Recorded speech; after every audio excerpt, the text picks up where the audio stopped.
ये क्या मस्जिद से माइक फेंकेगा, ये क्या हमें हिंदुस्तान से उखाड़ के फेंकेगा। इनके बाप दादा इनसे ज्यादा पढ़े थे, इनके बाप दादा इनसे ज्यादा ताकतवर थे, इनके बाप दादा फर्राटे से अंग्रेजी बोलता था, इनका बाप दादा अंग्रेजों की हिमायत उसको हासिल थी।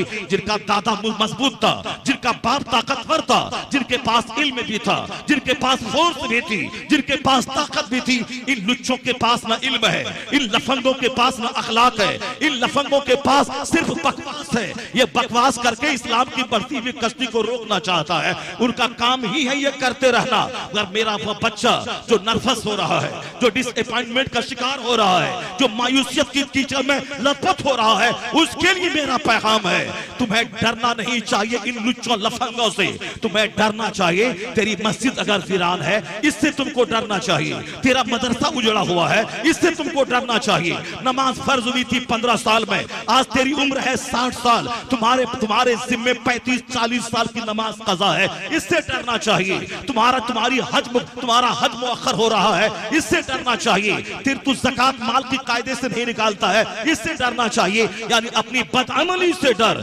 इस्लाम के दुश्मनों की बकवास से मत डरा कर। इस्लाम का मुहाफिज अल्लाह है, इस्लाम कमजोर नहीं है, इस्लाम का मुहाफिज अल्लाह है, इस्लाम का मुहाफिज रहमते दो आलम रसूलुल्लाह है, मुस्तफा का पसंदीदा दीन इस्लाम है, इस तहरीक को लाने वाले मुस्तफा है, अल्लाह इसका मुहाफिज है। 150 साल की तारीख बताती है कि जब जब दुश्मनों की तादाद में इजाफा हुआ है, कलमा पढ़ने वालों की तादाद में इजाफा होता चला गया है।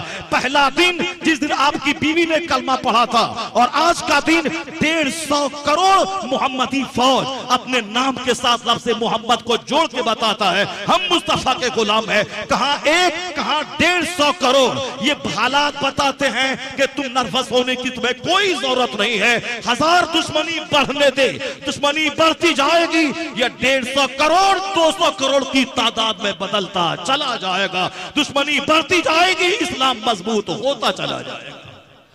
वो तहरीक इस्लाम है जो मजबूत कमजोर होने नहीं आया है। ये एक मजबूत मजहब, मजबूत बुनियाद पे खड़ा हुआ मजहब। हाँ, मैं लुच्चा लफंगा हूँ, मैं तबाह हो जाऊंगा, मैं ज़िनाकार हूँ, मेरी आंख कमजोर हो गई, मैं शराबी हूँ, मैं जुआ खेलता हूँ, मेरा लिबास काफिरों जैसा है, मेरी शादी ब्याह काफिरों जैसी है, मेरी मंगनी, मेरा कार्ड छपाना, बारात का लाना, पिंडाल छपाना, मेरी सारी गाढ़ी कमाई काफिरों की नकल में जा रही है। सुन्नतें तरस रही हैं, कराह रही है। सादगी जो हमारे ईमान का हिस्सा था, सादगी जो हमारे कल्चर का हिस्सा था, हमने फिल्मी शादी रचाई, हमने सिर्फ दुनिया को काफिरों का मकान का मुकाबला किया, हमने गाड़ी का मुकाबला किया। मेरा बच्चा डीएम बन जाएगा तो हमको इज्जत मिल जाएगी, मेरा सारा बच्चा एमएलए बन जाएगा तो इज्जत मिल जाएगी, हमारा अपना आदमी एमपी बन जाएगा तो इज्जत मिल जाएगी, हमारा अपना आदमी, मेरे मन का आदमी मुख्यमंत्री बन जाएगा, हमारी इज्जत बन जाएगी, हमारी इज्जत बढ़ जाएगी। ऐसा नहीं होगा।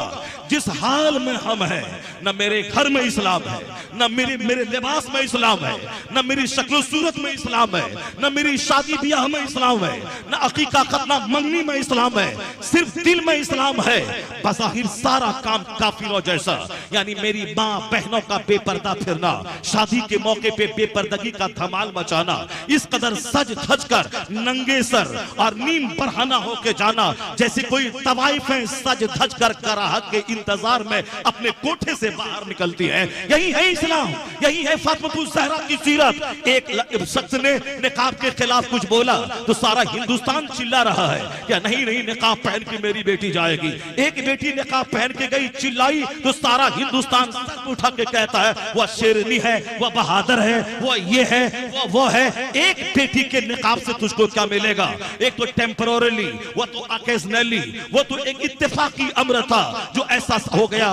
वरना काफिरों का बोलना कि निकाब पहन के आके मेरे स्कूल का माहौल खराब मत करना, वरना तेरी 99% बेटियां बेनकाब रहती है। वो तुम्हारे जलसे में बेपर्दगी, तुम्हारे उर्स में बेपर्दगी, तुम्हारी शादी में बेपर्दगी, तुम्हारे पास पैसा बढ़ता है, तेरी बेटियां जींस और टी शर्ट पहन के कॉलेज जा रही है, ट्यूशन पढ़ने जा रही है, कोचिंग सेंटर जा रही है, बाजारों में मार्केट में तेरी माए बहनें बेटियां बेपर्दा लिबास पहनकर बेपर्दा होकर मार्केटिंग कर रही है। अथुप स्कूल में क्यों 5 औरत भूतनी और चुड़ैल बनकर निकाब पहन के आ रही है, जब 99% तेरी बेटियां बेपर्दा घूमती है। ये 5 औरतें स्कूल का माहौल क्यों खराब करती है? क्यों हिजाब पहन के आ गई, क्यों निकाब पहन के आ गई? यहाँ चिल्लाने की जरूरत नहीं है, सिर्फ खामोशी से इसका जायजा लेने की जरूरत है। यह दिल किसने दिखलाया है? हमने उन काफिरों की जबान में हौसला हमने दिया है कि हमने समझा कि मौलवी का काम है दाढ़ी रखना, हमने समझा मौलवी का काम है टोपी पहनना। बहैसियत ईमानदार हमारा काम नहीं है काफिरों का मुकाबला करना, उसकी तरह क्लीन रहना, उसकी तरह लिबास पहनना। ये मौलवी का काम है मस्जिद को आबाद करना, ये मौलवी की बीवी का काम है निकाब पहनना। बाकी हमारी बेटियां ये अरबपति की बेटियां हैं, ये तो जीन्स टी शर्ट पहनकर जब पैसा बढ़ता रहे तो लिबास छोटा होता रहे। पहले पैसा था तो लिबास ढीला था, पैसा बढ़ा थोड़ा टाइट लिबास हुआ, और पैसा बढ़ा तो फिर जो पिंडली तक लिबास था वो घटके तखनों तो घुटनों तक आ गया। थोड़ा और पैसा बढ़ा तो वो लिबास शॉर्ट्स में बदल गया, थोड़ा और पैसा बढ़ा वो शॉर्ट्स से बिकनी में तब्दील हो गया। यानी हमारा पैसा मुझको नंगा कर दिया। तो हम में एक काफिर में क्या फर्क रहा, हम में और एक काफिर की बेटी में क्या फर्क रहा? शादी ब्याह में वही धमाल है जो एक हिंदुओं के यहाँ है, फिर हम में एक जहन्नमी में क्या फर्क रहा? तो बेटी को नंगा पहले मैंने किया, मैंने उसका लिबास बदला, मैंने दुपट्टा छीना, मैंने उसको जींस से पहनाया, मैंने उसको चड्डी और बिकनी पहनाया। आज अगर कोई काफिर मेरे निकाब के खिलाफ बोल रहा है, चिल्लाता क्यों है, प्रोटेस्ट क्यों करता है, एहतजाज क्यों करता है, क्यों हल्ला करता है? ये दिन तो हमने उसको दिखलाया है। स्कूल में 90% बेटियां हमारी जींस टी शर्ट पहन के जाती है और 2-4 बेटियां निकाब पहन के आ रही है। वो तो बोलेगा ही, अगर ये निकाब कंपलसरी होता तो तेरी सारी बेटियां निकाब पहनती। यहाँ तो 90% निकाब नहीं पहनती और तुम 5 क्यों हिजाब ओढ़ के स्कूल का माहौल खराब कर रही हो? उनका बोलना हक बजानिब है। यहाँ बुजुर्गों ने कहा है, चिल्लाए बगैर अपनी तहरीक का जायजा लेना, अपने अमाल का जायजा लेना, अपने अहवाल का जायजा लेना। हकीकत का तकाजा यही है कि तुमको गुस्सा तो आएगा जरूर, लेकिन देखना कि ये दिन क्यों आया, तुमने ही उसको मौका दिया। अब खामोश तौर पर हर मुसलमान ये तय कर ले कि जो लिबास जो पर्दा फर्ज है औरतों का और हमने इस फर्ज को ताक पे रखा है, अब वो अहद कर ले कि हर 8 साल से ऊपर की मेरी बेटियां निकाब पहनेंगी, हिजाब डालेंगी, निकाब ओढ़ेंगी, ना उनका सर नंगा रहेगा, ना चेहरा नंगा रहेगा। चाहे मदरसे में पढ़े, चाहे कॉलेज में पढ़े, चाहे यूनिवर्सिटी में पढ़े, मगर पर्दे के साथ रहेंगी। जिस दिन 100% मेरी बेटियां नकाब पहनने लगी तो अमेरिका के कॉलेज में भी नकाब को परमिशन मिलेगा, हिंदुस्तान के स्कूलों में भी नकाब को इजाजत मिलेगी। यहाँ इज्जत में इजाफा होगा और मरने के बाद फातिमा ज़हरा की कनीजी का शराब पीकर जन्नत में जगह मिल जाएगी। होना ये चाहिए था, यह दिन देखने को क्यों मिला? नहीं, सिर्फ प्रोटेस्ट करना है, एहतजाज करना है, मौका हमने दिया है। मेरा बेटा बोलता है कि मैं दाढ़ी क्यों रखूं मौलाना, दाढ़ी रखता हूं तो मेरी बेटी मेरे निकाह में आने से इनकार कर देती है। मेरे अपने लोग कहते हैं कि नहीं नहीं जंगल वाला मुझको अच्छा नहीं लगता है। मैं कहता हूं कि हाँ बात बिल्कुल सही है, ये मौका हमने दिया है। हमने क्या कहा, 98% लोगों ने दाढ़ी मुंडाया। सिर्फ मौलवी और मौलवी के संपर्क में आने वाला 2% आदमी उसने चेहरे को दाढ़ी से सजाया। चाहे चेहरा जैसा भी लगे, मगर सरकार की सुन्नत पे अमल करना है, जैसा कैसे लगे।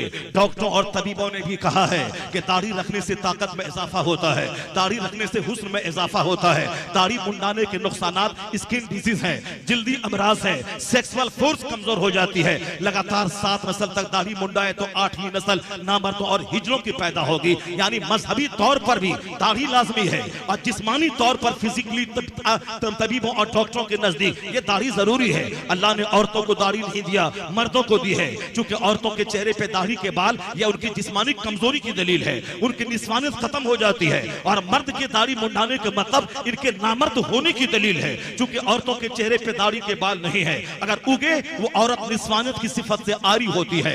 मर्द के चेहरे पे दाढ़ी अल्लाह रब्बुल इज्जत की तरफ से यह दाढ़ी एक नेमत है। अगर मर्द इसको मुंडाए तो उसकी सेक्स की ताकत कमजोर हो जाती है। तो हमने इसको ताक पे रख दिया। हमने फिल्मी हीरो को देखा और चेहरा मुंडाया, हमने आज के मौजूदा यहूदो नसारा को देखा और मैंने चेहरा को मुंडाया। अब मेरे बच्चे कहते हैं दाढ़ी रखता हूं तो कॉलेज में लोग कहते हैं आतंकवादी आ गया या दहशतगर्द आ गया या टेररिस्ट आ गया। तो मैं कहता हूं 99 तेरा बच्चा दाढ़ी मूंडता है और एक बच्चा दाढ़ी रख के कॉलेज जाएगा वो तो अजूबा लगेगा ही, वो तो लोगों को आतंकवादी लगेगा ही। क्योंकि जितने आतंकवादी का चेहरा है वह सारे आतंकवादी के चेहरे पे दाढ़ी है, आतंकवादी का नंगा सर है, आतंकवादी का लिबास अलग जैसा होता है। अगर तेरा बेटा भी दाढ़ी रख के जाता है स्कूल में अकेला तो लोग कहते हैं ये आतंकवादी जैसा चेहरा है। तो हमने बना दिया आतंकवादी जैसा चेहरा वाला उसको जो दाढ़ी रख के स्कूल जाता है। ये हमारे 99% बच्चे दाढ़ी मूंड के जाने लगे। क्यों? नौकरी नहीं मिलेगी, मैं आर्मी में नहीं जा पाऊंगा, मैं फोर्स में नहीं जा पाऊंगा, मेरे बच्चे मिनिस्टर नहीं बन पाएंगे, मेरे बच्चे IAS ऑफिसर नहीं बन पाएंगे। मैं कहता हूं तन्हाई में बैठ के गौर कर ले, इसी मुल्क के हिंदुस्तान में एक छोटी सी बिरादरी है सिखों की, उनका बेटा पढ़ता लिखता है, हमसे अच्छा पढ़ता लिखता है, उनका बेटा दाढ़ी और पगड़ी के साथ यानी जेल सिंह बनकर हिंदुस्तान का राष्ट्रपति बन जाता है। उनका बच्चा दाढ़ी पगड़ी के साथ पढ़ लिखकर बूटा सिंह बनकर उनका बेटा होम मिनिस्टर हिंदुस्तान का बन रहा है। उनका बेटा दाढ़ी पगड़ी के साथ ब्रिटेन में पढ़कर वहां से वापस आके रिजर्व बैंक का गवर्नर बन जाता है। उनका बेटा दाढ़ी पगड़ी के साथ हिंदुस्तान का प्राइम मिनिस्टर मनमोहन सिंह की सूरत में बन जाता है। उनका बेटा आर्मी चीफ यानी जल सेना, वायु सेना, थल सेना, वायु सेना का अध्यक्ष, मुश्तरका सदर, वो दाढ़ी और पगड़ी वाला सिख का बेटा बन जाता है। जो अध्यक्ष होना, जो प्रधानमंत्री से ज्यादा ताकतवर मनसब है, प्रेसिडेंट से ज्यादा ताकतवर मनसब उसके पास है। यानी उनके पास तीनों सेना की कमान रहती है। अगर वह पावरफुल बना तो प्रधानमंत्री के खिलाफ वह रिवोल्ट कर सकता है, बगावत कर सकता है। इसने ताकतवर मनसब पर दाढ़ी पगड़ी वाला फाइज होता है। बैंक का मैनेजर, प्रोबेशनरी ऑफिसर, वो दाढ़ी पगड़ी के साथ बन रहा है। यहां तक कि बैंक का मैनेजर के अलावा रेलवे का मैनेजर, वो साहब दाढ़ी पगड़ी के साथ सिख का बच्चा बन रहा है। तो वहां कहां स्कूल में पहरा बैठा नहीं, स्कूल में दाढ़ी लेके नहीं आएगा। चूंकि सिखों ने मनवा लिया है कि दाढ़ी मेरे मजहब का हिस्सा है, पगड़ी मेरे लिए कंपलसरी है, इसलिए उन्होंने ख्वाहिशात और फिल्मी कल्चर को घर में दाखिल होने नहीं दिया। उन्होंने कहा मेरा लिबास जो भी हो दाढ़ी पगड़ी साथ रहेगी। तो अब दिल्ली के केंद्रीय विद्यालय में दाढ़ी पगड़ी के साथ उसके बच्चे पढ़ रहे हैं, कनाडा के स्कूल में दाढ़ी पगड़ी के साथ उसके बच्चे पढ़ रहे हैं, यहाँ तक कि हिंदुस्तान की जवाहरलाल नेहरू यूनिवर्सिटी में दाढ़ी पगड़ी के साथ उसके बच्चे पढ़ रहे हैं। गवर्नमेंट के नजदीक भी उनको सम्मान है कि किसी भी पोस्ट पे वो जा सकता है अगर उनके पास मेरिट और काबिलियत मौजूद है। मगर मेरे बच्चे को आतंकवादी क्यों बोला जाता है? मेरे बच्चे के पास मेरी बहनें, मेरी बेटियां क्यों नहीं उसके निकाह में आ रही है? हीरो साइकिल का मैनेजर दाढ़ी पगड़ी वाला, पंजाब की खूबसूरत बेटियां उसी दाढ़ी जंगल वाले शौहर का इस्तेमाल करती है, उसी के निकाह में वो जाती है। वो भी IAS ऑफिसर है पंजाब की बेटियां, वो कहां कहती है दाढ़ी वाला नहीं चाहिए, जंगल लग रहा है, पगड़ी वाला नहीं चाहिए, 18 साल का जवान 80 साल का बुढ़ा लग रहा है। नहीं, उनकी बेटियों के भी दिमाग में सेट है कि हमारे मजहब में दाढ़ी और पगड़ी कंपलसरी है। मुझे अपने हस्बैंड के सिलेक्शन में इसका तो ख्याल रखना ही पड़ेगा। ये हमारी गरीब रिक्शा चलाने वाली की मजदूर बेटी, जिसको ना इल्म इस्लाम का है ना दुनियावी तालीम है, और इनको बाप माँ घर का कल्चर भी काफिराना है। वहां घर में पॉलिटिक्स का चर्चा, फिल्म का चर्चा, क्रिकेट का चर्चा, ये सारा चर्चा है, मगर कभी इस्लाम का चर्चा, बुजुर्गों का चर्चा, गौसे आजम की माँ का चर्चा, फूले भी फूले से भी नहीं लेता। ईद के दिन टोपी पहन के चला गया, बाकी सारा लिबास काफिराना, शादी ब्याह में कल्चर सारा काफिराना। अब वो बच्चा क्या जानेगा कि सुन्नत क्या है, फर्ज क्या है, नफल क्या है, आखिरत क्या है, जन्नत क्या है? वहां तो बाप ने कभी जन्नत की बात ही नहीं की। वो घर में तो बोला कि वह पढ़ा लिखा, कमाया खाया, वह पढ़ा लिखा अरबपति बन गया, वह डॉक्टर बना करोड़ों का घर बना लिया, वह इंजीनियर बना करोड़ों का घर बना लिया। अब तो बच्चा समझता है कि पढ़ने का मकसद पैसा कमाना, डॉक्टर बनने का मकसद पैसा कमाना। अब अगर उसका बच्चे का कल्चर उजड़ जाए, मिठाई का एक पैकेट उसका ईमान छीन ले, नौकरी की लालच से वो ईमान को खैरबाद कह दे, कसूर उस माँ बाप का है जिसने बच्चों के सामने खाने कमाने का चर्चा तो किया, वह जन्नत का चर्चा नहीं किया, जहन्नम की आग का चर्चा नहीं किया, हुजूर की हयात तैयबा का चर्चा नहीं किया। गांधी का चर्चा हुआ, नेहरू का चर्चा हुआ, अंबेडकर का चर्चा हुआ, मगर सरकार दो जहां की सीरत का चर्चा नहीं हुआ। अब अगर बच्चे हाथ से निकल गए तो लोग कहते हैं मौलाना ऐसी तकरीर कीजिए कि मेरे बच्चे हाथ में आ जाएं, मेरे बच्चे हाथ से निकल गए। एक दिन की तकरीर से कुछ नहीं होता, एक दिन की तकरीर से माहौल में कोई बड़ी तब्दीली नहीं आती। तब्दीली माँ बाप के रोजाना के कल्चर कल्चर से आता है। माँ बाप का चेहरा बच्चों पे असरअंदाज होता है। माँ बाप की बोली बच्चों की शख्सियत को संवारने और बिगाड़ने में हेल्पर और मुमीद और मुआविन साबित होती है। माँ बाप का रोल अहम होता है। हमने तो घर में दुनियादार का चर्चा किया, जब बच्चे हाथ से निकल गए अब मौलाना याद आ रहा है, अब तावीज याद आ रही है, अब तरकीब याद आ रही है। तावीज क्या करेगी? आम के पेड़ में तावीज लगाने से वहां कटहल थोड़ी फल जाएगा। लीची के पेड़ में 1 करोड़ तावीज डाल दे, वहां से अखरोट थोड़ी फल जाएगा। कटहल के पेड़ में तावीज 1 लाख डाल दे, वहां से सेब थोड़ी निकल जाएगा। ये तो कुदरत का कानून है। जैसी माँ वैसी औलाद, जैसा बाप वैसा बच्चा, जैसा दरख्त वैसा फल, जैसी जमीन वैसी पैदावार, जैसी फैक्ट्री वैसा प्रोडक्शन। यहाँ सारी तदबीरें उल्टी थी और नतीजा बरक्स निकला। तो अब तावीज लाके दे दो, और तावीज से फायदा ना हुआ तो अब तावीज का ही इनकार कर बैठा कि तावीज से कोई फायदा ना होता है। कुदरत का कानून है, जब माँ हो फातिमा जैसी और बाप हो अली जैसा तो बेटा हसन और हुसैन पैदा होता है। जब माँ हो सर से लेके पांव तक नेकी का पुतला और बाप हो आबिदे शबे जिंदादार और बाप हो मुजाहिद फी सबीलिल्लाह तो बेटा वलियों का सरदार अब्दुल कादिर जिलानी पैदा होता है। कुदरत का कानून है, जब माँ हो उम्मुल खैर माह नूर यानी रात रात दिन दिन भर इशराक चाश तहज्जुद अवाबी नमाज़े पंजगाना की पाबंद तो उनका बेटा उनके शिकम से निकलने वाला मोइनुद्दीन अजमेरी होता है। जब बाप हो सैयद अहमद अली बुखारवी और माँ हो 80 साल की उम्र में भी सर और चेहरा अजनबी मर्दों के सामने बेनकाब ना करने वाली, अपनी इज्जत व इफ्फत की इस्मत की हिफाजत करने वाली, उसी का बेटा महबूब इलाही निजामुद्दीन देहलवी पैदा होता है। जब बाप हो सल्तनत की मौजूदगी में फकीरी करने वाला मुफ्ती नकी अली खान और माँ हो मुसल्ले पे बैठने वाली तहज्जुद गुजार, उसी का बेटा अहमद रजा खां फाजली बरेलवी पैदा होता है। जब बाप हो अहमद रजा खां और माँ हो आबेदा तो बेटा मुफ्ती आजम हिंद मुस्तफा रजा खां पैदा होता है। जब बाप हो मुफस्सिर आजम हिंद लाखों मुरीदों की मौजूदगी में सादगी से रहने वाला, ज़ुहद के साथ रहने वाला और माँ हो ऐसी लाजवाब जरूरत पड़े अपने सारे जेवरात को गिरवी रखकर मंजर इस्लाम के मुदर्रिसिन की तनख्वाह दिलाने वाली। जब माँ इसी इस्लाम का दर्द सीने में रखे और बाप करोड़ों मुरीदों की मौजूदगी में सिंपल रहने वाला, उसी कोख का बच्चा दुनिया इस्लाम का सबसे बड़ा आलिम ताजुल शरिया अख्तर रजा का अजहरी पैदा होता है। जब बाप नेक हो माँ नेक हो तो स्टेट की मौजूदगी में रऊफ या स्टेट की मौजूदगी में बेटा मुजाहिद आजम सालार आजम हुजूर मुजाहिद मिल्लत हबीबुर रहमान अब्बासी बनके पुरस्ते शहूद पे जलवागर होता है। जब बाप लाजवाब हो माँ लाजवाब हो तब उसका नतीजा अच्छा निकलता है। बाप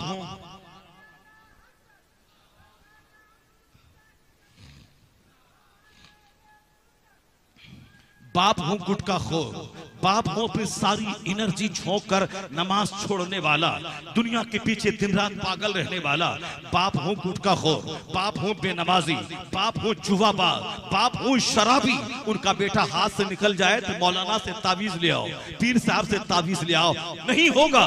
तावीज का काम एक जुज़वी होता, टेम्पररी होता है। तावीज लड़की को लड़का नहीं बना देती है, तावीज गोरे को काला, काला को गोरा नहीं बना देती है। तावीज का मतलब यही है कि आम का पेड़ है मगर फल थोड़ा कड़वा निकल रहा है तो अब तावीज डाल दिए जाएं ताकि इसका कीड़ा मर जाए, ताकि थोड़ा सा टेस्ट इसका बढ़ जाए, वरना सिरे से यह ना होगा कि तावीज से आम में से फल जाए, ऐसा नहीं है। बल्कि जुज़वी नुकसान है उसको दूर करने में तावीज मददगार साबित होती है। माँ नेक रहे, बाप नेक रहे, अब बेटा थोड़ी सी गलत सोहबत में पढ़कर दिमाग में आवारगी आ गई है, तब एक वली का हाथ उनकी शख्सियत को संवार देता है। एक छोटी सी तावीज से उनकी सोच में तब्दीली आ जाती है। लेकिन बुनियाद ही खराब हो तो फिर वहां कोई तावीज काम नहीं करेगी। बुनियाद ही खराब हो, जमीन ही बंजर हो, वहां से कोई फसल ना निकलेगी। मैं अपने किरदार का जायजा लूं, मैं अपने घर के अहवाल का जायजा लूं और फिर पंजाब की बेटियों के दिमाग में यह बात घुस गई है कि मेरा शौहर दाढ़ी वाला ही होगा। काश मेरे बच्चे ये जान ले कि हुजूर की सुन्नत है दाढ़ी रखना, फर्ज है नमाज पंजगाना पढ़ना, स्टडी में 8 घंटे लगाएंगे तब आप बैंक का मैनेजर बनेंगे, 18 घंटे पढ़ेंगे तब आईएएस ऑफिसर बनेंगे। तो दुनिया के चंद सिक्के कमाने के लिए 18 घंटे डेली पढ़ना और 30 साल तक पढ़ने के बाद डीएम बनना। फिर डीएम बनने के बाद घर में बैठ के पैसा नहीं मिलता है। डीएम बनने के बाद अपने वतन से बेवतन होकर, एक बिहारी है तो उनकी ड्यूटी बेंगलोर में हो जाएगी, उनकी ड्यूटी उत्तर प्रदेश के किसी डिस्ट्रिक्ट में हो जाएगी। फिर उन्हें 30-35 साल तक सर्विस के पीरियड तक घर से बाहर रहना है, 24 घंटे की ड्यूटी करनी है, तब चंद सिक्के कमा के बाल बच्चों को पालना है। फर्क इतना है कि मजदूर 5,000 महीना कमाता है और वह 5 से 10 लाख महीना कमाएगा। फिर 65-70 साल के बाद क्या करेगा वो? 65-70 साल के बाद पेट की तकलीफ, घुटने की तकलीफ, आंख की तकलीफ, अब मौत का इंतजार करेगा। कोई 70, कोई 80-90 साल में मर गया तो फिर ये दुनिया की रोटी के लिए 25-30 साल तक पढ़ना 18 घंटे तक, और नौकरी करने के लिए 25-30 साल तक 24 घंटे चौकन्ना रहना, घर से बाहर रहना, और फिर मौत आई मर जाना। अब जहां जाना है वहां का एक दिन 50,000 साल के बराबर होगा। वहां जन्नत का बाग है तो बाग है, जहन्नम की आग है तो आग है। वहां तकलीफ है तो तकलीफ ही तकलीफ है, आराम है तो उसका कोई जवाब नहीं है। यहाँ तो हमने सारी एनर्जी झोंक दी चंद सिक्के कमाने के लिए। 25 साल इंजीनियर बनने की पढ़ाई करनी है, अब 25 साल नौकरी करनी है, उसके बाद बुढ़ापे में मौत का इंतजार करना है। अब वहां क्या होगा? जहां का एक दिन 50,000 साल के बराबर है, जहां मौत को ज़बह कर दी जाएगी, जहां और कोई दूसरा एज नहीं आने वाला है, वहां बस सब दिन जिंदा ही रहना है। फिर वहां की आग की फिक्र कहां है, वहां के बाग की फिक्र कहां है? अगर 18 घंटे डीएम बनने के लिए मेरा बच्चा निकाल सकता है, कम से कम रोजाना 18 मिनट इस्लाम समझने के लिए निकालना पड़ेगा, कुरान के लिए निकालना पड़ेगा, मुस्तफा की हयात तैयबा के लिए निकालना होगा। पेट के लिए 18 घंटे और जन्नतुल फिरदौस के लिए 18 मिनट निकाल दे। जन्नत के लिए रोजाना नमाज़े पंजगाना के लिए 1 घंटा निकाल दे, तब लगेगा इसको दुनिया भी चाहिए, इसको जन्नत भी चाहिए, इसको जन्नत भी चाहिए, इसको दुनिया भी चाहिए। यहाँ तो दुनिया का जुनून सवार है, आखिरत की बात ही कोई नहीं करता। अब बोलता अल्लाह ताला माफ कर देगा, अल्लाह ताला माफ कर ही देगा। अल्लाह माफ करने वाला है और अल्लाह ताला रोजी भी देने वाला है। यह सब मुसलमान को अकीदा रखना है, अल्लाह रोजी देने वाला है। जब अल्लाह रोजी देने वाला है, यह 35 साल तक मेरा बच्चा मजदूर बनकर एड़ी रगड़कर बंबई के इंजीनियरिंग कॉलेज में क्यों पढ़ा? जब अल्लाह रोजी देने वाला है तो मेरा बच्चा इंडिया में नीट नहीं निकाल पाया, एमबीबीएस कॉलेज नहीं मिला, या यूक्रेन में जाके 5 साल से क्यों टपला खा रहा है? मेरा बच्चा अपने घर से बाहर 18 घंटे स्टडी करके वह डीएम क्यों बन रहा है? मेरा मजदूर 8 घंटे तक खेत में क्यों हल चला रहा है? मेरा भाई अपने शहर को छोड़ के कलकत्ता जाके वहां मजदूर बनकर दूसरों का धक्का खा के वहां क्यों रात दिन करके मजदूरी कर रहा है? क्योंकि दिमाग में है मैं अपना घर छोड़ के कलकत्ता आके मैं लकड़ी का काम ना करूं, मैं भूखा मर जाऊंगा, मुझे रोजी नहीं मिलेगी। हाँ, दिल में है कि अल्लाह रोजी देने वाला है, लेकिन घर से बाहर निकल के मेहनत करनी पड़ेगी, उसमें महारत हासिल करनी पड़ेगी, बिजनेस का टिप्स अपनाना पड़ेगा, 8 घंटे दुकान में बैठना होगा, तब रोजी मिलेगी। जब रोजी देने वाला अल्लाह है तो फिर दुकान में 8 घंटे क्यों बैठता है? फिर रात भर नाइट ड्यूटी करके पैसा क्यों कमाता है? वहां शर्त है अल्लाह रोजी देने वाला है, मगर दिमाग में रिंग है कि मेहनत ना करूं तो रोजी नहीं मिलेगी, दुकान में ना बैठूं तो रोजी नहीं मिलेगी। काश यही सोच हर मुसलमान के दिमाग में बैठ जाए कि हमने जिस तरह दुनिया को सीरियस लिया है, रोजी देने वाला अल्लाह है, लेकिन नहीं जाऊं तो रोजी नहीं मिलेगी, अल्लाह के हुक्म को मानते हुए रोजी की तलाश करनी है। यही सोच बैठ जाए कि रोजी देने वाला रब है, मगर दुकान जाना होगा, फैक्ट्री जाना होगा, खेत जाना होगा, तदबीर करनी होगी। यही तो इस्लाम कहता है। दुनिया की रोजी चाहिए तो खेत और दुकान जा, और जन्नत चाहिए तो सोच ले मुझे मस्जिद जाना होगा, नमाज पढ़नी होगी, तिलावत करनी होगी। रोजी देने वाला रब है, मैं दुकान जाता हूँ, रब रोजी देता है, मैं मस्जिद आता जाता हूँ, रब रहम करके मेरे गुनाहों को मिटा के जन्नतुल फिरदौस में जगह अता करेगा। या सोच इस्लामी बनानी पड़ेगी। नहीं, अल्लाह माफ कर देगा। आप शराब पिए तुम, अल्लाह माफ कर देगा। हम करें रियाकारी, अल्लाह माफ कर देगा। हम रहें शैतान और नफ्स की गुलामी करें, अल्लाह माफ कर देगा। तो फिर यही फॉर्मूला रोजी के बारे में क्यों नहीं अपनाता है कि अल्लाह रोजी देने वाला है, मैं घर में रहूं तो भी रोजी देगा, मैं दुकान में रहूं तो भी रोजी देगा। नहीं, यहाँ दुनिया कीमती चीज है, क्योंकि यहाँ शैतान ने पढ़ाया है नहीं जाएगा तो भूखा मर जाएगा, कोई पूछने वाला ना होगा। काश यही सोच दिमाग में हो जाए, दुनियावी तनाजुर में यहाँ ना जाऊं तो रोजी खतरे में पड़ जाएगी, उसी तरह मैं मस्जिद ना जाऊं तो मेरी जन्नत खतरे में पड़ जाएगी, मैं इस्लामी लिबास न पहनूं मेरी जन्नत खतरे में पड़ जाएगी, मैं आने वाले माह रमजान का इस्तेमाल करते हुए भूखा प्यासा रहकर रोजा न रखूं मेरी जन्नत खतरे में पड़ जाएगी, मैं पाई पाई का हिसाब अपने महाजन को देता हूं, अगर जो हकीकी मालिक है मेरा रब, अगर मैं पाई पाई का हिसाब करके ज़कात ना निकालूं मेरी आमदनी भी खतरे में पड़ जाएगी, मेरी जन्नत भी खतरे में पड़ जाएगी। यही इस्लामी सोच होनी चाहिए। यह इस्लामी सोच जिस दिन बन गई कि रोजी रोटी हासिल करना जरूरी है और जन्नत जाने के लिए मेहनत भी जरूरी है, हुजूर की सुन्नत पे अमल जरूरी है, काश पंजाब की बेटियों से हमारी बेटियों को सबक मिल जाता, पंजाब के छोकरों से हमारे छोकरों को सबक मिल जाता। जब वो दुनियादार की खूबसूरत बेटियां दाढ़ी वाले का सिलेक्शन कर रही है, उनका बेटा दाढ़ी पगड़ी रखकर डीएमओ और एसपी और इंजीनियर डॉक्टर बन रहा है, तो फिर हम क्यों नहीं? क्योंकि हमने गवर्नमेंट की निगाहों में मनवाया नहीं है कि दाढ़ी हमारे लिए कंपलसरी है, उसको इस्लाम से मैं जुदा नहीं कर सकता, तो मेरा सारा बच्चा सुन्नत समझकर दाढ़ी रखे, उसे हर स्कूल में इज्जत और सम्मान का स्थान मिलेगा, जगह मिलेगी, नौकरी भी मिलेगी, प्रोबेशनरी ऑफिसर भी बनेगा, आईएएस ऑफिसर भी बनेगा। जब गवर्नमेंट जान लेगी इनके मजहब का लाजमी हिस्सा है दाढ़ी, तो यहाँ नौकरी भी मिलेगी, इज्जत भी मिलेगी, और अगर दाढ़ी रखा सुन्नत समझकर तो हमारी ये बेटियां कहां जाएंगी? राजपूत के पास जाएंगी, ब्राह्मण के पास जाएंगी, दलित के पास जाएंगी। जब सारे 100% बच्चे दाढ़ी रखेंगे सरकार की सुन्नत पे अमल करते हुए, तो हमारी बेटियां भी इसी दाढ़ी वाले शौहर का सिलेक्शन करेंगी, यानी औरतों के ताल्लुक से भी फिक्र खत्म हो जाएगी और दुनियावी हिसाब से भी नौकरी की भी फिक्र खत्म हो जाएगी। यहां तक कि एक कदम आगे उनके पास मेहनत है, उनके पास जद्दोजहद है, उनके पास खुदा की रहमत नहीं है, उनके पास मुस्तफा की रहमत नहीं है। अगर मैंने सुन्नत पे अमल किया तो और मेहनत भी जारी रही तो मेहनत मेरी तरफ से जाएगी और रहमत खुदा की आएगी, तो काफिर पीछे रहेगा, मुस्तफा का गुलाम हर क्षेत्र में तरक्की करता नजर आएगा।